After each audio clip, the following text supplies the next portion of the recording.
I'm gonna show you how to point GoDaddy domain to Netlify. So to get started, you have to open Netlify account first and then sign into your account. And then from here, you just have to click on domain management in your project. And then from there, just have to click on add a domain. Then add new domain, and then from here just have to type in your domain to integrate on your GoDaddy. So from here just have to input all this and then click on add domain, and then from there you will be now creating a domain or your project, and then from here just have to wait. So from here your details are right here to input on GoDaddy domain, so which is I'm going to click on this one. It says here that awaiting external DNS. So all you have to do is just click on this one so you can see all the necessary details that you have to input on GoDaddy domain. So from here you will just click on this and then see all this right here. You just have to copy all the necessary details on your GoDaddy domain.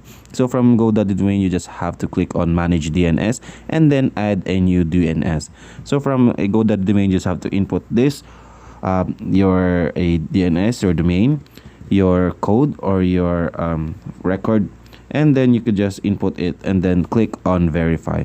So that's pretty much it. When you input all the necessary details on GoDaddy domain, and you will be now integrating your GoDaddy domain to Netlify. So that's it. That's how to set up or point GoDaddy domain to Netlify.